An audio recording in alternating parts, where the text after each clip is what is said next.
नमस्कार, आप जुड़ चुके हैं जम्मू लद्दाख विजन के साथ और इस समय जम्मू कश्मीर के साथ साथ पूरे देश के अंदर जिस तरह से कोविड महामारी ने अपना प्रकोप जो है वो लगातार उसको बढ़ाता जा रहा है, वो किसी से छिपा हुआ नहीं है। जो स्थिति है वो सबके सामने है।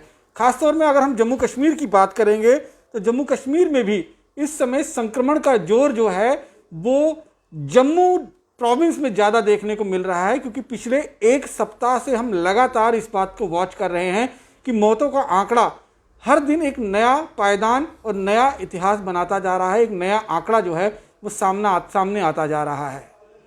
इन सब चीज़ों के बीच में प्रशासन अपनी तरफ से कोशिश कर रहा है, अस्पताल प्रशासन अपनी तरफ से कोशिश कर रहा है। कहीं बेड्स की कमी नज़र आ रही है, कहीं वेंटिलेटर्स की कमी नज़र आ रही है, तो कहीं स्टाफ की कमी नज़र आ रही है। लेकिन इन सब चीज़ों के बीच में एक सवाल हर शहरी के मन में जरूर उठता होगा कि इस महामारी के समय में अगर पूर्व स्वास्थ्य मंत्री चौधरी लाल सिंह जी हमारे स्वास्थ्य मंत्री होते तो भी क्या हालात इसी तरीके के होते। इस पर बातचीत करने के लिए और मौजूदा स्थिति को और समझने के लिए हम आज पहुंचे हैं चौधरी लाल सिंह जी के पास। चौधरी साहब, बहुत बहुत स्वागत है जम्मू लद्दाख विजन में आपका। धन्यवाद। चौधरी साहब, हालात आपसे भी छिपे हुए नहीं हैं, हालात पर निगाह आपकी भी बनी हुई है। सबसे पहले अगर जानना चाहूं, किस तरह से देखते हैं इन हालातों को आप? ये हालात बुनियादी तौर पे थोड़ी सी गलतियों से है, ज़्यादा है। हालात तो ख़राब थे, कोरोना आया था, सब देश पे आया था, पूरी दुनिया में भी आया। दुनिया के मैक्सिमम कंट्री थोड़े सीरियस हो गए अपने काम में। हमारे देश के चाहे पॉलिटिशियन हैं, ब्यूरोक्रेट हैं, इन्होंने थोड़ा इसको सीरियसली नहीं लिया, क्योंकि उस समय इतनी डेथ और इतनी ज़्यादा वो रिकॉर्ड में नहीं बन रहा था। तो सोच रहे थे हम इतना बड़ा कंट्री है कि नहीं हो पा रहा है, शायद हमारे ऊपर ये है नहीं कि हमारे लोगों में इम्यूनिटी ज़्यादा है। इनको ये दिमाग में था। फिर आप में कैसे इम्यूनिटी ज़्यादा है, आप ज़्यादा प्रोटीन कैलोरी मिलती है आपको। इनको जिस देश में लोग भूख से मरते हों, जिस देश में और बीमारियों से कमज़ोरियों से मरते हों, उस देश में इसका खतरा ज़्यादा हो सकता है, कम हो सकता है। वो गलतफहमी थी इनको, तो इन्होंने अपना ही क्याफा लगा लिया। अंग्रेज जो सुबह उठ के बढ़िया बढ़िया खाना खाता है वो मुलव्वस हो गया, जिसका 17-18 होमोग्लोबिन होता है वो इससे ज़्यादा मुलव्वस हो गया। तो जिनका 10, 11, 8, 9 होता है वो लोग सोचने लगे कि हम ऐसे ही, हम तो बड़ी इम्यूनिटी पे, आप में तो इम्यूनिटी वैसे ही नहीं है। तो ये चीज़ें हमारे में थोड़ी सी मैं कहता मिस प्लान हो गया, और ये गलती सरकार की चूक हुई है बहुत बड़ी। सरकार और चीज़ों में बड़ी बिजी थी। कभी देखें तो ट्रंप साहब का बड़ा बड़ा स्वागत के चक्कर में थी, उसमें भी हमने बढ़ोतरी करी। हम स्लोली और थोड़ा इसको बढ़ते गए और इसको सीरियसली नॉन सीरियसली लेते गए। और उसके बाद आपका इलेक्शन बिहार का किस तरीके से, बंगाल का, बिहार का, उसके बाद ये बिहार का हुआ, और बिहार के बाद आप देखें बंगाल का, बंगाल के बाद यूपी का जो इसका सरपंचेस पे जो रूरल इलेक्शन, और उसके बाद आपकी साथ ही गंगा स्नान, कुंभ का मेला। आप बताइए यार, आप सीरियस हो कहाँ? दवाई आप बना रहे थे, दवाई आप बना नहीं रहे थे, वो कंपनियां बना रही थी। आप कह रहे थे ये कंपनियां हमारी हैं, ये दवाई हमारी है, लेकिन दवाई आप बढ़ी जा रही थी। 84% उसमें से विदेश चली गई, ऑक्सीजन आपकी विदेश चली गई। अब दवाइयों का पता चला कि वो दवाई जो वैक्सीनेशन जो गई वो बुनियादी तौर पर उन्हीं की थी, वो आपकी थी ही नहीं। आप ह्यूमैनिटी का दावा ठोकते रहे। इनको लगा कि हमारा यहाँ कोई ऐसी बात है नहीं, तो हम ह्यूमैनिटी कमाते हैं। तो वो बुनियादी तौर पे गलती ये थी कि वो भी दवाई इनकी नहीं थी। इनको समय आज जो सामने उन्होंने कहा कि वो व्यवसाय के लिए थी, लाके पकड़ेंगे नहीं आप। तो क्वेश्चन ये है कि ये सीरीज कहाँ दिखे इस मसले में। और ये लगे हुए हैं 13,000 करोड़ रुपए के कंस्ट्रक्शन करने में, पार्लियामेंट नहीं बनाने में, घर बनाने में। ये सीरीज हैं 6 लेन और 4 लेन और इनकी बातें करने में। ये हैं 2-2 500 बेड का कश्मीर में, 500 बेड का इधर हॉस्पिटल बनाने में।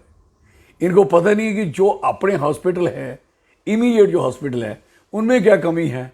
हालात ऐसे बन गए हैं, अगर बिगड़ जाएं तो हम इसके लिए क्या करेंगे। उन्होंने किया ही नहीं किया। उससे क्या हुआ कि ये सारी चीज़ें सारी जमा हो गई।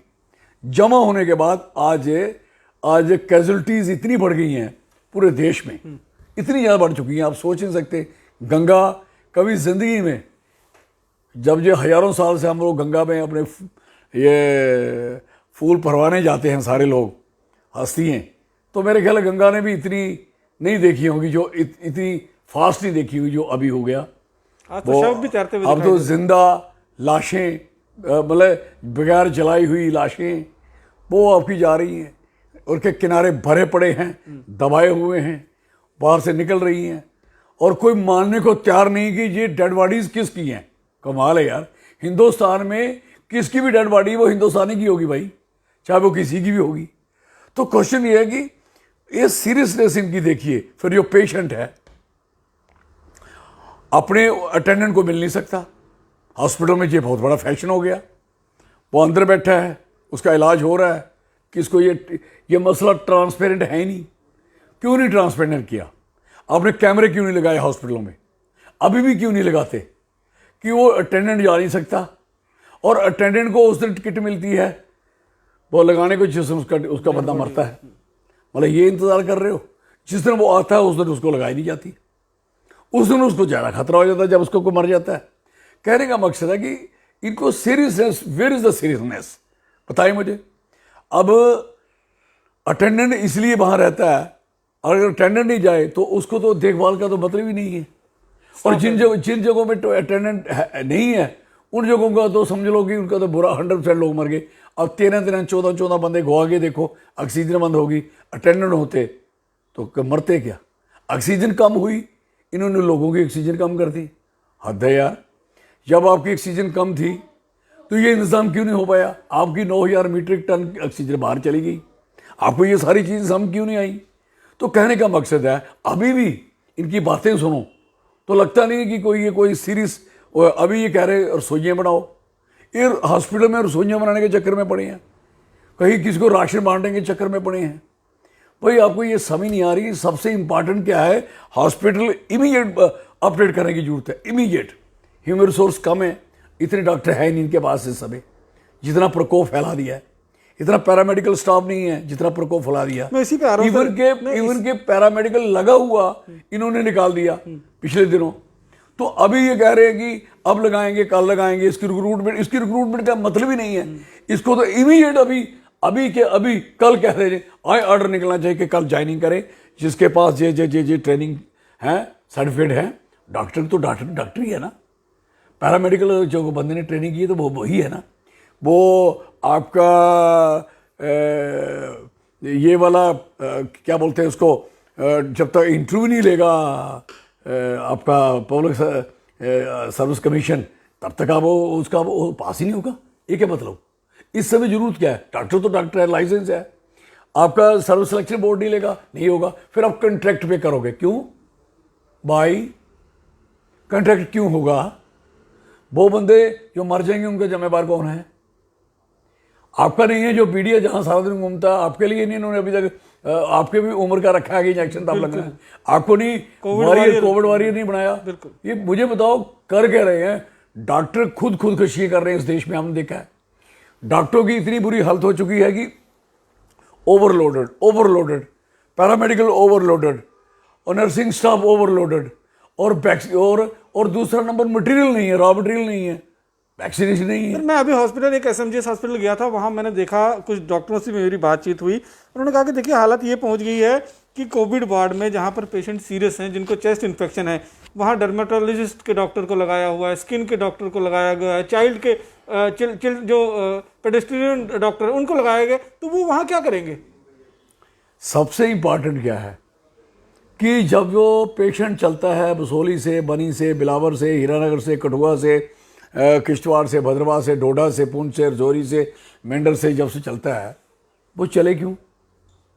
इंपॉर्टेंट मसला यहाँ है, जब आपका वो आदमी 300 और 400 किलोमीटर का सफ़र करके आएगा, उसकी ऑक्सीजन लेवल बढ़ेगा या घटेगा? वो तो रास्ते में आधा मर गया होता है, वो यहाँ एक मरा हुआ समझो आधा मरा आदमी लेके पहुँच जाते हैं। मुझे बताओ रजौरी का मेडिकल कॉलेज क्या कर रहा है, कठुआ का मेडिकल कॉलेज क्या कर रहा है, कठुआ का डिस्ट्रिक्ट हॉस्पिटल, बसोली का सब डिस्ट्रिक्ट हॉस्पिटल, बनी का सब डिस्ट्रिक्ट हॉस्पिटल, बिलावर का सब डिस्ट्रिक्ट हॉस्पिटल, और यहाँ का मेंढर पुंछ किसी एरिया का भी 37 सब डिस्ट्रिक्ट हॉस्पिटल है। What they are doing? Oxygen नहीं दे सकते क्या? वहाँ ऑक्सीजन क्यों नहीं है? वहाँ वेंटिलेटर नहीं पहुँच सकता क्या? आपके पेशेंट रुकने पड़ेंगे पीछे। आप छोटी सी बीमारी को बड़ी बीमारी बना के जहाँ पहुँचाते हो, क्योंकि वो रास्ते में बनती है, उस सफ़र में बनती है, वो पहले नहीं बन सकती। उसकी वहाँ अगर कहीं कमी रहती है, वो कहते हैं ऑक्सीजन नहीं है। जब उससे कहते हैं ऑक्सीजन, अगर ये उसको नहीं ले जाओ, अगर वेंटिलेटर की जरूरत पड़ी हमारे पास है नहीं, तो बंदे उठाना शुरू कर देते हैं। अब बताइए कि सब डिस्ट्रिक्ट हॉस्पिटलों में, मैंने ही बसोली में 3 वेंटिलेटर दिए थे। वो जब ऑनरेबल प्राइम मिनिस्टर साहब यहाँ आए एम्स का उद्घाटन करने, 2 वहाँ से उठा के यहाँ ले आए उनके लिए, आज तक वहाँ पहुँचे नहीं। मैंने आपको 3-3, 4-4 सब डिस्ट्रिक्ट हॉस्पिटलों में वेंटिलेटर लगा देने चाहिए। आपके बंदे इतने थोड़ी आ रहे हैं, 54 मरे यहाँ, 40 मरे, 39 बने, 50 मरे, तो आप सबको डिवाइड करोगे तो कितने हॉस्पिटल में 2-2, 3-3 आदमी हिस्से आते हैं, एक आदमी हिस्से आते हैं। तो वहीं अगर उस बंदे को वेल एक्यूप किया जाए, उसी को वहीं ट्रीट किया जाए, तो मुझे लगता नहीं है कि ऐसी प्रॉब्लम आएंगे। बड़ा रेयर केस आएगा, वहाँ इंतजाम ही नहीं। इंतजाम तो लोअर नीचे स्टेप पे होना चाहिए, फर्स्ट एंट्री पे। फर्स्ट जो प्राइमरी हेल्थ सेंटर हैं 700 हैं, उसका तो मतलब ही नहीं है। अब जाके पता करो, आर जो क्रोज के बराबर है। जब प्राइमरी हेल्थ सेंटर नहीं है, उसके बाद सब डिस्ट्रिक्ट है, डिस्पेंसरी है, वो कहाँ काम कर रही है? Where they are working doctor. प्रशासन अगर आपको सारा लोड यहीं लेके आना है तो वहां के डॉक्टर भी ले आओ, लेकिन सर वहां के बेड भी ले आओ, वहां का सारा स्टाफ यहाँ ले आओ। चौधरी साहब, जब मैं मौत का आंकड़ा जो सामने आता है हर रोज, उसको लेकर चाहे सिविल एडमिनिस्ट्रेशन या हॉस्पिटल एडमिनिस्ट्रेशन से सवाल पूछता हूं, तो उनके पास एक ही रटा रटाया जवाब है कि लोग अस्पताल पहुंचने में कोताही बरत रहे हैं, अपनी बीमारी को छुपाने की कोशिश करते हैं, और जब सीरियस हो जाते हैं तब वो यहाँ पर पहुंचते हैं, और ऐसे में डॉक्टर भी कुछ नहीं कर पाते हैं। किस तरह से देखते हैं आप इस लीपापोती को? देखो, जो आदमी, जो सरकार, जो भी उसका ठीक करने वाला इंसान अगर लोगों पे इल्ज़ाम लगाता है, इससे बड़ा, मैं कहता, इससे बड़ा जुल्म क्या हो सकता है? कोई चाहता मरने को? हॉस्पिटल पे विश्वास है किसी को? रहा है विश्वास? अब जब आप आदमी विश्वास ही तोड़ दोगे, जब मैं आपका विश्वास ही तोड़ दूंगा, आप मेरे पे यकीन कैसे करोगे? This the matter is actually, बात यह कि विश्वास यहाँ पर बना नहीं है। जो विश्वास थे वो विश्वास इस बार खत्म हो चुका है। वो कहते हैं कि जो बंदा गया वापस नहीं आया, तो वापस भेजो ना बंदा जिंदा, विश्वास बनाओ ना। आपने पहले ही सुबह 50 वो बना के रखे होते डब्बे, यार कमाल करते हो यार। ये तो बहुत सीन ज्यादा आ रहा है कि जब अटल जी के जमाने में पहले ही वो तबूत बन गए थे, कारगिल वार के दौरान, याद है नहीं? जी, कारगिल वार। ये तो दोबारा तबूत ही बनाए हमारे लोगों के लिए, वो बने आर्मी वालों के लिए, अब ये सिविलियन के बन गए। अब बताइए इनको पूछने वाला कौन है यार? I am sorry for that. और ये बड़ी सिंपल है कि जो यहाँ का रिप्रेजेंटेटिव है, कोई भी आदमी, यहाँ तो 2 रिप्रेजेंटेटिव जिनकी सरकार है, कश्मीर वालों की सरकार है ही नहीं, लद्दाख वालों की भी है। अब जो रिप्रेजेंटेटिव हैं, ये उनका ही काम है यहाँ आके हॉस्पिटलों में बैठना और पूछना, डॉक्टर साहब आपकी दिक्कत क्या है? आपको डॉक्टर साहब ने सुनाई, इनको क्यों एक क्यों नहीं सुनते? आपको डॉक्टर साहब सुना रहे हैं, देखते प्रिंसिपल की दिक्कतें सुने ना, प्रिंसिपल को तकलीफ क्या है, प्रॉब्लम क्या है प्रिंसिपल को। अब प्रिंसिपल की प्रॉब्लम आप सुनोगे नहीं तो ठीक कहां से होके आएगा बंदा? तो आपको लगता है ये फोटो खिंचाने जा रहे हैं खाली? कोई बैठा उधर जो नुमाइंदे हैं, कोई देखे आपने? नहीं, अगर चक्कर लगाने जा भी रहे हैं कहीं, नहीं, अभी मैं कह रहा हूं, ये तो मैंने पिछली दफा मीटिंग में पिछली दफा आपको कोई आदमी आया था, मैंने कहा इनको वहां चक्कर नहीं बैठना चाहिए, आए तो इन्होंने एक फॉर्मेलिटी थोड़ी करनी है, यहाँ बैठे। यहाँ की कमी क्या है? आपने पैसे देते हो, पैसे किस चीज के लिए दिए? पैसा आपका रीच हुआ नहीं हुआ? पैसा किसको जाएगा? सामान पर किस कंपनी को जाएगा? वो तय हुआ नहीं हुआ। ये चीज़ें करते करते आपका समय क्या लगेगा, बर्बाद हो गया। 1.5 मिनट लगता है, 1.5 मिनट ये ड्राई होने में, जब ऑक्सीजन ना हो 1.5 मिनट लगता है, ड्राई हो जाता है, ऑक्सीजन नहीं हो, उसके बाद कोमा और मर जाता है इंसान, जब मर्जी मरे, लेकिन ये मर जाता है, उसके बाद उसको कोमा में रहता है। जैसे हमारे प्रिय रंजन दास जी मुंशी जी को एम्स में एक सिलेंडर लाया तो उसमें ऑक्सीजन नहीं थी, जब बाकी दूसरा लाइन 1.5 मिनट लग गया, उसके ड्राई हो गया, अभी उनकी डेथ हुई है, 2006 में पड़े हुए थे। तो कहने का मकसद है, इतनी इंपॉर्टेंट ऑक्सीजन है, आप उसको सीरियसली क्यों नहीं ले रहे भाई। लोग जो थोड़े बहुत पैसे खर्च सकते हैं, उन्होंने कहते हैं कि ब्लैकमेलिंग से लोगों ने और ले उठा ली। भाई साहब जान तो उनको भी चाहिए ना, ब्लैकमेलिंग तो आप कर रहे हो ना, वो तो नहीं ब्लैकमेलिंग कर रहे। आपको तो हर घर में, अगर घर में ही बंदा रोक सकता है तो पहुंचा दो ना ऑक्सीजन लोगों के घरों में, तकलीफ क्या है, व्हाट इज द प्रॉब्लम।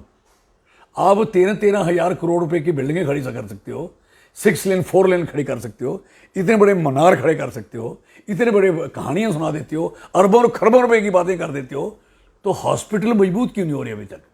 और इस समय प्रायोरिटी जान बचाने की है, हर बंदा जान बचाने के चक्कर में, आप भी, ये भी, मैं भी, हर बंदा डरा हुआ है। वो यार ये कौन सी बीमारी आ गई, कैसे आ गई। अब आप ऐसे कहोगे जाओ जाके कुंभ नहाते रहो, पूछेगा कोई नहीं। इसमें सर अस्पताल में जो सीनियर डॉक्टर्स का रोल होना चाहिए, उसे किस तरह से देखते हैं आप? देखो साहब, ये सीनियर और जूनियर का सवाल नहीं है। जो पीजी डॉक्टर हैं वो किसी से नालायक नहीं होते, पीजी पोस्ट ग्रेजुएशन है वो ऐसी बात ही नहीं है।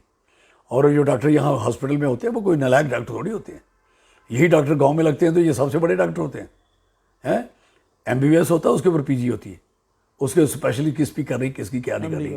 तो ये कोई भी डॉक्टर हमारा यहाँ उसका मैं नहीं समझता कमज़ोर है। MBBS तो जो पहली जगह है, उसको सारा काम सिखाया होता है, वो भी सारा कुछ जानता है, लेकिन वो जाके उसको एक पर्टिकुलर किसी जगह में जाना हो तो वहाँ चला जाता है। अदरवाइज कैसे होते हैं, जो ग्रेजुएट है उसको फिजिक्स नहीं आती जो उसमें पढ़ी थी, उसको केमिस्ट्री नहीं आती, बायोलॉजी बॉटनी नहीं आती। नहीं, ये सवाल मैंने क्यों पूछा था, क्योंकि कल परसों जो है अतुल डुल्लू साहब ने एक लेटर जारी किया है और डॉक्टरों को ये निर्देश दिया है कि सीनियर डॉक्टर्स जो हैं वो भी कोविड वार्ड का दौरा करें। इससे क्या समझ में आता है? सीनियर डॉक्टर तो सुबह तो हर डॉक्टर को करने पड़ता है, एक सुबह और शाम को, और बीच में इमरजेंसी बने तो दो उसको अवेलेबल रहना पड़ता है हॉस्पिटल। लेकिन ये लेटर निकालने की अवेलेबल रहना पड़ता है। मुझे नहीं पता, ये इस चीज़ को मैं समझ नहीं पाया। अगर हॉस्पिटल में डॉक्टर नहीं है तो ये तो बहुत बुरी बात है। ऐसा हो नहीं सकता, क्योंकि डॉक्टर को तो वहीं रहना पड़ता है। बाकी मेरी अपनी राय है कि एक तो हॉस्पिटलों में वो लगाएं कैमरे, ताकि पारदर्शिता हो, ट्रांसपेरेंट सिस्टम हो जाए, कौन है कौन नहीं है, और हर की नेम प्लेट लगी पड़ी रहनी चाहिए, जो हमने किया था, राइट। और उसके क्योंकि ये बीमारी ऐसी है कि कोई वहां जाता है उसको देखने या नहीं जाता है तो कैसे पता चलेगा। अब अटेंडेंट को कहा कि तेरा पेशेंट आता तो नहीं जाएगा, और उसको अगर ग्लूकोज चढ़ा है, अगर उसको दवाई जड़ी, अगर उसको ऑक्सीजन लगी है तो ऑक्सीजन सिलेंडर उसका खत्म हो रहा है, तो वो आदमी वो तो बता नहीं पाएगा, बिल्कुल उठ वो सकता नहीं। तो उसके लिए क्या है कि वो या वो चला गया, मॉनिटर नहीं हो रहा, और फिर पता लगता है आदमी कितनी बार कमरे के अंदर डॉक्टर आया, कितनी बार उसने विजिट किया, और कितनी बार पैरामेडिकल लिया, और कौन कौन से लोग वहां खड़े हैं। ट्रांसपेरेंसी होनी बड़ी जरूरी है। ट्रांसपेरेंसी इस ये जो कोरोना है इसमें तो करनी बहुत जरूरी है। ये आइंदा के लिए भी बनाने पड़ेगी। और डॉक्टर साहब, चौधरी साहब, आपको ये भी लगता है कि जो अनुशासन आपके समय में हॉस्पिटल्स के बीच में शुरू हुआ था, आज वो अनुशासन खत्म होता हुआ नजर आ रहा है? तो मैं नहीं, लोग कह रहे हैं, मैं सुना है, लोग कह रहे हैं, लोग तो बड़ी गुहार लगा रहे हैं, बड़ा कुछ कह रहे हैं, मेरे लिए भी बोल रहे हैं। कोई कह रहे काश ये होते, काश वो होते, इनको बना दो, ये कर दो। तो मैं देख रहा हूँ कि लोगों का प्यार, स्नेह, इसका मतलब भरोसा है लाल सिंह पे। इसी पर सवाल खड़ा होता है कि चौधरी लाल सिंह अगर आज के समय में स्वास्थ्य मंत्री होते तो क्या आपकी प्रायोरिटीज होती? मेरी सबसे बड़ी प्रायोरिटी है कि कम से कम डेथ हो, नहीं होती।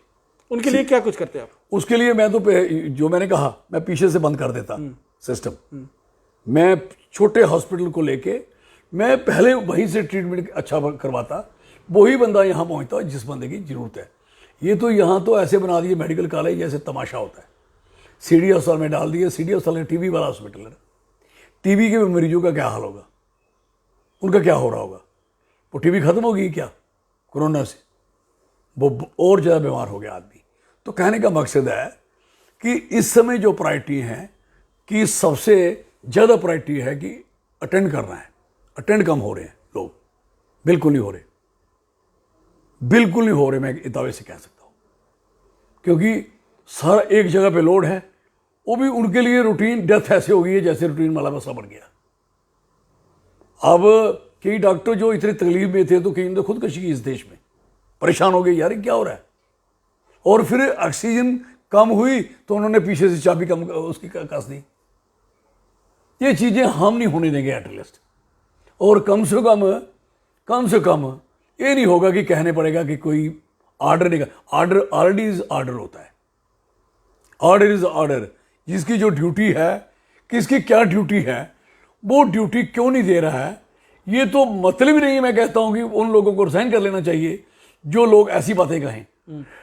और ऊपर से जो लोग बैठे हुए हैं, जो इनको सबको देखने वाले, उनको भी इस समय कुर्सी शोभा नहीं देती, आराम करके घर बैठे। आपको लगता है ये सब आई वॉश कर रहे हैं, खाली एक फेस सेविंग करने के लिए दिखावा किया जा रहा है, ना कि लोगों की जान नहीं, बचाने? अब ये फेस सेविंग कर ही नहीं सकते, क्योंकि जो मर्जी कर लें, दुनिया तो मर रही है ना।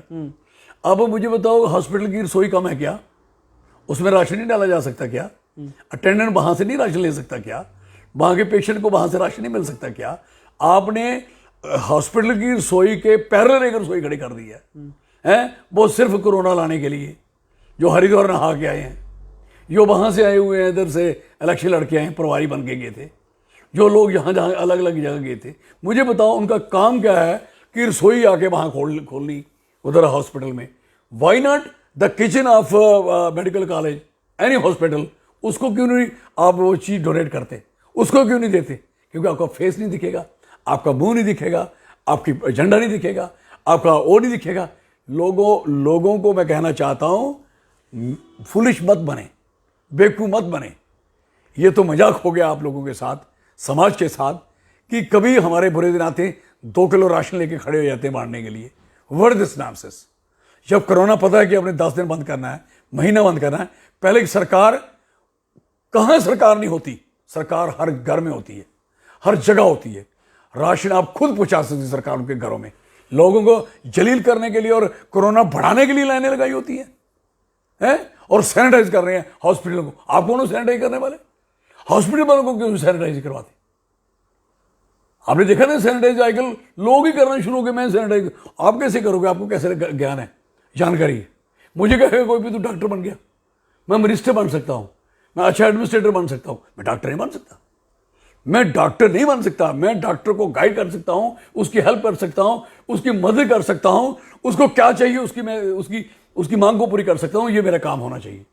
मैं क्या कर रहा हूं? मैं खुद ही डॉक्टर बन के सारे स्कूल भी नहीं देखा जी, उन्हें सैनिटाइज कर रहे हैं सारे गली। आपको लगता है सर इस समय अगर पॉपुलर गवर्नमेंट होती, कोई चुनी हुई सरकार क्या होती, बात है, इस समय लोगों ने कम से कम, मेरे ख्याल ऐसा हाल नहीं होता, और होता तो लोगों ने कम से कम इनके घर चला देने थे। पक्की मेरी बात सुनो, हेल्थ मिनिस्टर का तो मकान तोड़ देना था किसी ने आज तक, क्योंकि इतने लोग मर जाएं, 54 आदमी, 2 बंदे मर जाए, दुनिया जाम हो जाती है। अब 50 कुंजा आदमी ऐसे डेड बॉडी निकल रही है। ये थोड़ी बात है। क्या निगलियंस से ज़्यादा निकल रही है, निगलियंस से ज़्यादा निकल रही है, गलतियों से ज़्यादा निकल रही है। बीमारी है, नो डाउट, सेकंड फेज है, थर्ड आएगी।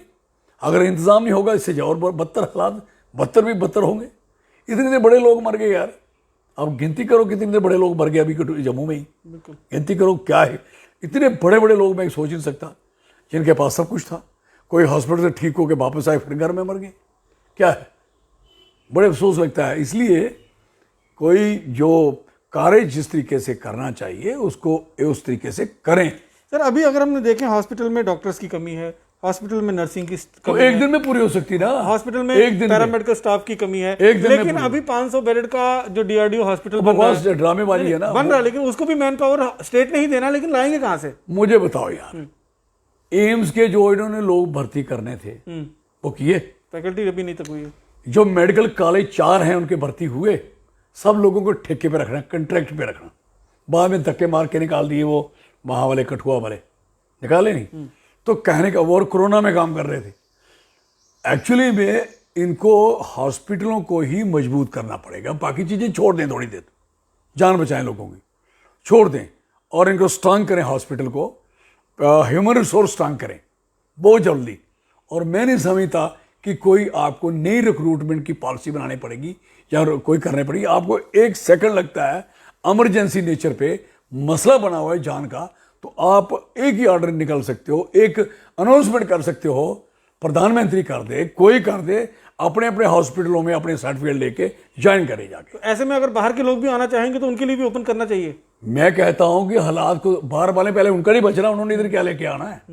वो अपने वाले बचाएं, ओपन तो करना वो अपने वाले बचाएं, वो अपने वाले बचाएं, जहां जो बेले पहले उनको तो लगाओ।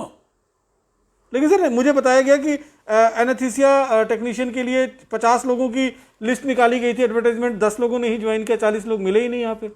वो इसलिए नहीं होता कि आपका जो पैसे है ना, जो प्राइवेट, जहां तो प्राइवेट हॉस्पिटल नहीं होने चाहिए थे, जब हमने प्राइवेट हॉस्पिटल खोलने का ऑर्डर दे दिया तो प्राइवेट हॉस्पिटल ने आपसे पैसे ज़्यादा दिए डॉक्टर को, उनका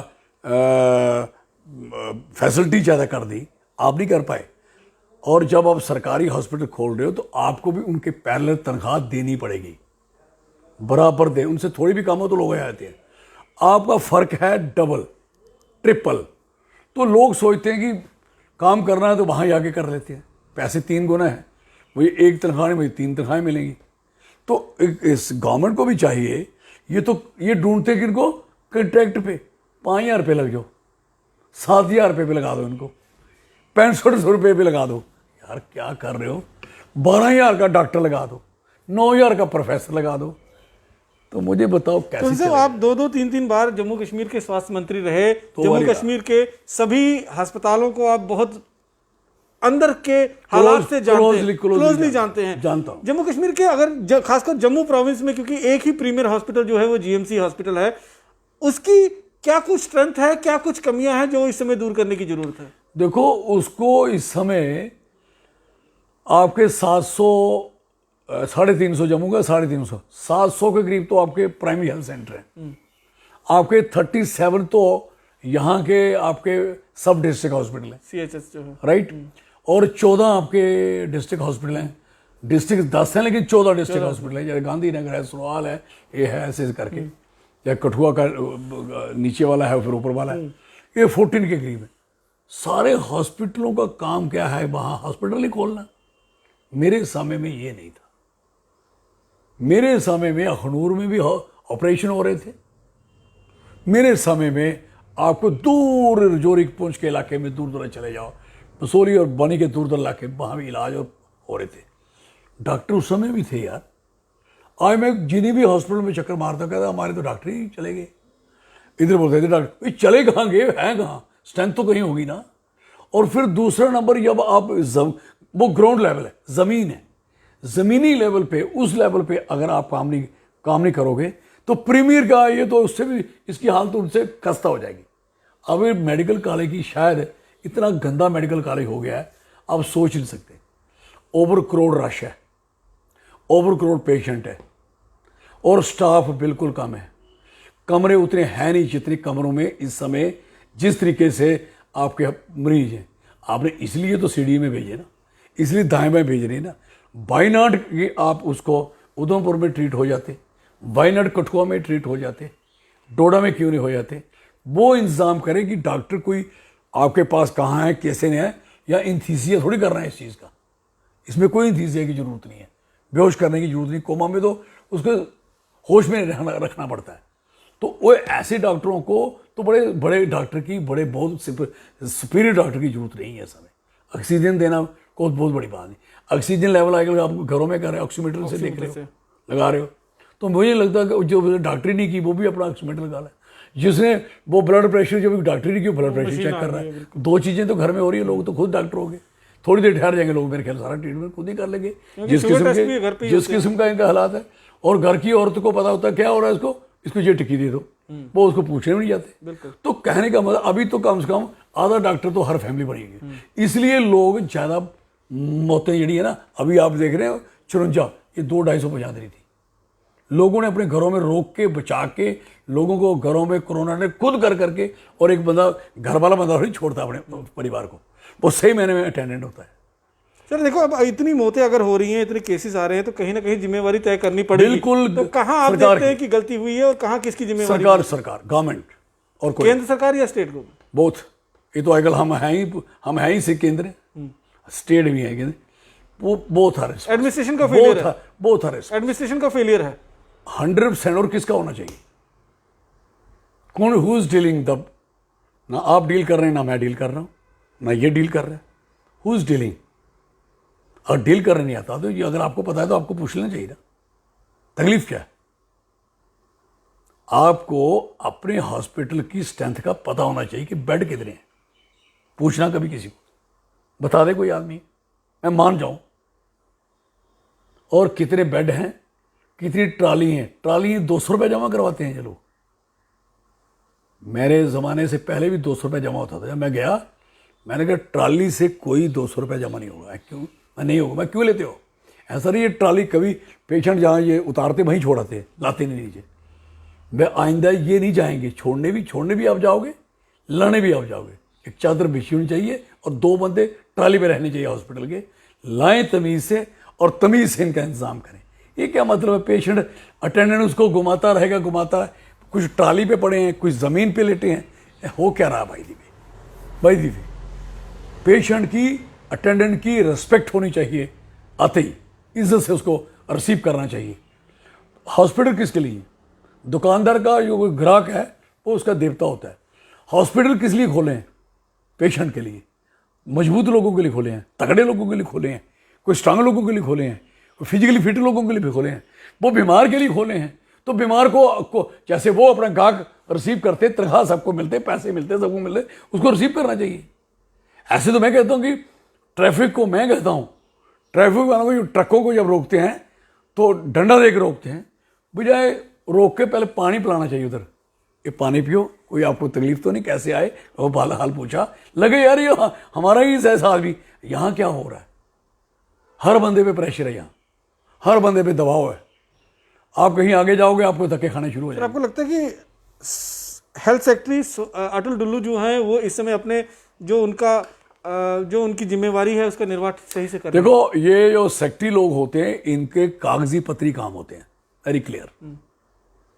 प्रैक्टिकली जो प्रिंसिपल है उसका काम होता है ये मेडिकल कॉलेज के डॉक्टरों को सबको कहाँ कहाँ लगाना, किसको लगाना, किसको कब लगाना, ड्यूटी उन्होंने देनी होती है, राइट। एचओडी होते हैं डिफरेंट डिपार्टमेंट के, और उनके नीचे एक स्टाफ होता है, वो एचओडी उनको डील करता है। मेडिकल कॉलेज तो सिर्फ एक स्पेशल बीमारी को ठीक करने के लिए होती है, वायरल कन्फर्मेशन, जो बड़ी जो कंट्रोल में नहीं है, और उसमें डिस्कवरी, उसमें खोज, लाइब्रेरी, उसमें थीसिस लिखना, ये मेडिकल कॉलेज का काम होता है। जहाँ कभी हुआ हो रहा है क्या? और ये यहाँ तो सिर फट जाए तो मेडिकल कॉलेज, पेट दर्द हो जाए तो मेडिकल कॉलेज, ये काम उसका नहीं है। ये काम नीचे हॉस्पिटल का होता है, हेल्थ सर्विस का काम। What is the mean of the health service? This is not health service, medical education है। मेडिकल एजुकेशन, ये मेडिकल एजुकेशन हो रही है क्या? आपको हम लोग सोचते हैं कि मेडिकल कॉलेज, चलो मेडिकल कॉलेज, अभी तो पैंडेमिक सिचुएशन है सर, चलो मेडिकल कॉलेज, पैंडेमिक सिचुएशन है। मैं कह रहा हूँ कि जब हम मेडिकल कॉलेज की तरफ जाते हैं तो हेल्थ सर्विस का रोल कहाँ रहता है? अब मेडिकल एजुकेशन ने कोई जो चीज निकाल दी है कि ये बीमारी, ये दवाई खाने पड़ती है, तो हेल्थ सर्विस में सारे चले जाए, जो खोज से निकला है वो बना दिया जाए, उस तरीके की दवाई बाहर रखी जाए हॉस्पिटलों में, और दोनों लोगों को वही ट्रीटमेंट बाहर नीचे चलना शुरू हो जाए। मैं नहीं समझता कोई दिक्कत आएगी। तो साहब एक आखिरी सवाल आपसे पूछूंगा, आप जब कभी अकेले में इस हालात के अंदर बैठते होंगे, सोचते होंगे, तो आप क्या कभी आपको ये सोच आई कि बतौर स्वास्थ्य मंत्री, जब मैं स्वास्थ्य मंत्री था तो हॉस्पिटल में अगर मैंने ये काम किया होता तो आज ये हालात नहीं होते? कभी कुछ इस तरह की सोच आपके मन में आई? नेवर। मैंने जो मेरे पल्ले था उससे ज़्यादा किया। हाँ, मैं ये सोचता था कि जैसे मैं अभी लास्ट 10 मंथ रहा, आपको पता है मुझे इन्होंने किसी भी पार्टी ने ज़्यादा दिन नहीं रहने नहीं दिया। पहली बार मैं 14 महीने रहा, तो देखो 14 महीने का कितना नाम है। फिर 10 महीने रहा। 10 महीने में मैंने जो प्लान किया, 4 मेडिकल कॉलेज थी जो पहली सरकार ने सैंक्शन किए थे, लेकिन वो उनके पैसे नहीं थे। वो 4 मेडिकल कॉलेज के मैंने 200-200 रुपये सैंक्शन करवाया। एक एम्स था जो कश्मीर को दिया था, तो दूसरे एम्स के लिए बात कर करा के दूसरा एम्स भी पैदा किया। फिर दोनों एम्स के लिए 2,000 करोड़ रुपए भी सैंक्शन कराया, 4,000 ये और 4 वो 48 और 100 करोड़ रुपए मैंने उनके हॉस्पिटलों के लिए रखा जो हॉस्पिटलों में कौन कौन से इक्विपमेंट खराब हैं, कहीं बिल्डिंग का मसला है, कहीं कोई मसला, मैं 49 करोड़ रुपए रखा। मेरा ही महकमा चेंज हो गया। मैं सवाल इस पूछ रहा हूँ ना, क्योंकि अब मुझे अभी तक सर 50 साल हो गए आजादी के। मुझे सिर्फ ये कष्ट है, अगर मैं 2-3 साल मिनिस्टर रह जाता हेल्थ का, तो ये 4 मेडिकल कॉलेज बन के टिच हो गए होते और 2 एम्स भी बन के टिच हो गए होते। आज इतना जूझना नहीं पड़ता जितना जूझ रहे हैं। तो मैं इसलिए सवाल पूछ रहा था क्योंकि 50-60 साल हमारे आज़ादी को हो गया, कई तरह की सरकारें आए, कई स्वास्थ्य मंत्री आए, लेकिन किसी ने भी ये जिम्मा नहीं उठाया कि गवर्नमेंट मेडिकल कॉलेज जम्मू में एक ऑक्सीजन प्लांट जो है, लिक्विड ऑक्सीजन जनरेशन प्लांट होना चाहिए। अगर वो होता तो आज इतनी मौतें नहीं होती। देखो, ऑक्सीजन यहाँ ऑक्सीजन होती है, फिक्स करते हैं हम उसमें सारे, सिलेंडर के थ्रू जाती है ना सर। और रही बात यह है कि ये जो ऑक्सीजन प्लांट हैं, ये हर मेडिकल कॉलेज को अब जरूरी है। पहले जरूरी नहीं होते थे, अब जरूरी है। पहले थे नहीं। आपको पता होना चाहिए कि हमारा देश जुगाड़ से बना है। हम जो काम करते पहले जुगाड़ करते, उसके बाद पैसे आते हैं, थोड़ा उसको और सुंदर कर लेते हैं। हम अपने घरों को ही देख ले, अब टेली कम्युनिकेशन को देख ले। पहले उन्होंने तारें बिछाई थी, क्या कुछ किया था, वो जुगाड़ था, तारें थी। पैसे आई तो उन्होंने मोबाइल पे ले आए, फिर डिस्कनेक्ट कर दी तारें। अब दोबारा जियो वाले आए तो पुराने और जुगाड़ में चले गए, तारें और बिछाए। क्वेश्चन है कि ये जुगाड़ है ना, पहले जुगाड़ फिर उसको फिनिश गुड करते।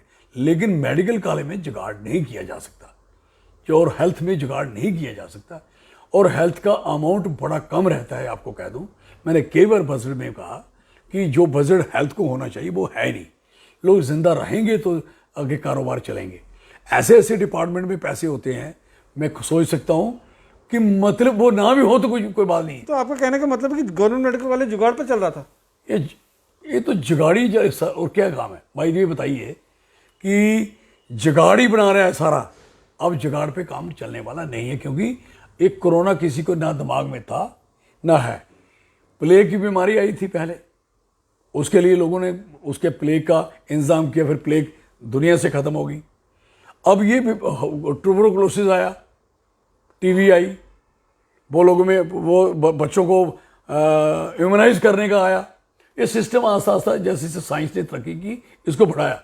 लेकिन पॉलिटिकली जो स्ट्रेंथ है जो मिलनी चाहिए आज के दिन में, जो इसकी जरूरत है, लोग कहते हैं पॉलिटिक्स नहीं होनी, मैं कहता हूं पॉलिटिकली स्ट्रेंथ मिलनी चाहिए, इसको ताकत मिलनी चाहिए। जो सियासी तौर पर इनको साथ मिलना चाहिए वो मिलना चाहिए था। लेकिन वो साथ अगर मेडिकल ऑफिसर की आप सपोर्ट नहीं रखोगे, उसको पूरा मटेरियल नहीं दोगे, रॉ मटेरियल, उम्मीद करोगे कि ये सारे जिंदा रखेगा, कैसे रखेगा? वैक्सीनेशन क्यों नहीं लगेगी भाई साहब? भाई दिव्य सबको 39 करोड़ है अमेरिका, 110 करोड़ बना लिया, आपने क्यों नहीं बनाई? आप तो बांट रहे थे, आप तो कह रहे थे कि हमने मानवता का वो काम किया है, वो मानवता का काम किया। सर आखिरी में एक लास्ट सवाल पूछूंगा कि अभी हालात सुधरेंगे कैसे? हालात तो हम सबको, देखो, सरकार को अपना इस मसले को, एक तो ऑक्सीजन, दूसरा हालात सुधारने में वैक्सीनेशन सबको लगनी चाहिए और एकदम लगनी चाहिए, बड़ी जल्दी। इसमें स्लॉट ही नहीं मिल रहे। तो मुझे बताओ, जब वैक्सीनेशन ही स्लॉट कहाँ से आएगा? नहीं, वैक्सीनेशन तो अभी सरप्लस में आ गई है। जब 1,17,000 मुझे बताओ, दिल्ली वालों को इस चीज से स्लॉट से क्या लेना देना था, वाला को पूछे। अब जब अब कहने लगे कि वो ऑक्सीजन खुद खरीदो, तो वैक्सीनेशन भी आप कह रहे खुद खरीदो, तो अब स्लॉटों के चक्कर में क्यों पड़े हो? क्यों भाई दीवे एक आदमी इतनी बड़ी फॉर्मेलिटी करके टीका लगाने जाएगा, पूरे कागज लेके जाएगा, फिर उसका नंबर आए ना आए? What is this nonsense? आपके पास इंजेक्शन लगाओ ना, वो इंजेक्शन बंदे ने कोई बेचने तो है नहीं, जब बाजू पे लगेंगे ना। इंजेक्शन तो नहीं आप जहां इधर उधर ले जाओगे। ऑर्डर करो इनको, मैं कहता हूं प्राइमरी हेल्थ सेंटर पे जितना प्राइमरी हेल्थ एरिया है उसके मुताबिक उसको दे देने चाहिए, और वो ऑर्डर करना चाहिए, लगा दो। वो बिकते तो है नहीं, मार्केट में तो बिके ही नहीं, बिक रहे हैं क्या? जब मार्केट में आपको ये इंजेक्शन मिल रहे हैं, तो इसका मतलब एजेंसी एक ही है ना, आप ही लोग हो, सरकार ही हो। तो जहां भी आप दोगे वो तो बिकने तो है नहीं, सबको लगने हैं, पैसे दे के तो लगने नहीं, फ्री लगने हैं, सबको समझ है इस चीज की। तो मेरा सिर्फ कहने का मकसद है, प्राइमरी हेल्थ सेंटर पे जितने प्राइमरी हेल्थ सेंटर हैं उन पे इंजेक्शन वैक्सीनेशन हो जानी चाहिए। ये डिस्ट्रिक्ट हॉस्पिटलों में, मेडिकल कॉलेज में इसका कोई रोल नहीं है। इसका स्टोरेज का भी एक रखा है ना कि इसको मेरी चाहिए, आपको जितना स्टोरेज चाहिए, जितना चाहिए आपके छोटे छोटे स्टोरेज, उनकी जब मूव करती है तो उसी में करती है ना, तो आपको उसको उसका उसी पार्ट वहां छोड़ दोगे तो क्या हो जाएगा? तो वैसे भी वहां होने चाहिए ना। अब आपको लगता है कि ये जो महामारी इस समय फैली हुई है, इससे जल्द निजात मिलती हुई दिख रही है आपको? नहीं ना, इस तरीके से नहीं। बहुत बहुत शुक्रिया हमसे बातचीत करने के लिए। तो ये थे पूर्व स्वास्थ्य मंत्री और हरफमौला, अपने आप में हर तरह के बातों को सामने रखने वाले कद्दावर नेता जम्मू कश्मीर के चौधरी लाल सिंह साहब, जिन्होंने स्पष्ट तौर पर कहा कि जिम्मेवारी तय करनी पड़ेगी और जिम्मेवारी जो सीधे तौर पर प्रशासन की बनती है, वो चाहे केंद्र की सरकार हो या फिर जम्मू कश्मीर यूनियन टेरिटरी की एडमिनिस्ट्रेशन हो, जिसकी देखरेख में इस समय इस महामारी से डील किया जा रहा है। लेकिन जिस तरह से एक एक कर कर लाशें अस्पताल के बाहर निकलती जा रही हैं, वो सीधे तौर पर इशारा करती हैं कि सरकार इस महामारी को रोकने में पूरी तरह से फेल हुई है। वहीं हम अगर कमेंट बॉक्स में देखें तो कमेंट बॉक्स में बहुत सारे लोग इस बात को लेकर अपने कमेंट दे रहे हैं कि चौधरी लाल सिंह को अगर एक बार फिर मौका मिले तो निज़ाम और आयाम दोनों एक बार अस्पताल का फिर सुधर जाएगा। अब लेकिन मैं लोगों को कहना चाहता हूं, मेरी भी आपसे रिक्वेस्ट है, जब वैसा वोट होते ना थोड़ा ध्यान रखा करो प्लीज। अब जम्मू की अपनी सरकार बनाओ, मेरी रिक्वेस्ट है, जैसे मर्जी बनाओ प्लीज। बंगालियों ने अपनी बंगाली सरकार बना ली, डोगरी सरकार नहीं बना सकते। हम हिंदू मुस्लिम सिख ईसाई इकट्ठे नहीं रह सकते क्या? मेरी ये तकलीफ है, ये आप करोगे सब ठीक होगा। कमेंट बॉक्स में आप चौधरी लाल सिंह से क्या क्या आपको उम्मीदें हैं और क्या क्या अगर वो स्वास्थ्य मंत्री होते तो इस मुश्किल की घड़ी में लोगों के लिए कर सकते थे, कमेंट बॉक्स में आप जरूर अपनी राय दें। हम फिर अगले इंटरव्यू में उन सवालों का जवाब लेने की कोशिश करेंगे। बाकी की अन्य खबरों के लिए आप जुड़े रहें जम्मू लद्दाख विजन के साथ। नमस्कार, धन्यवाद।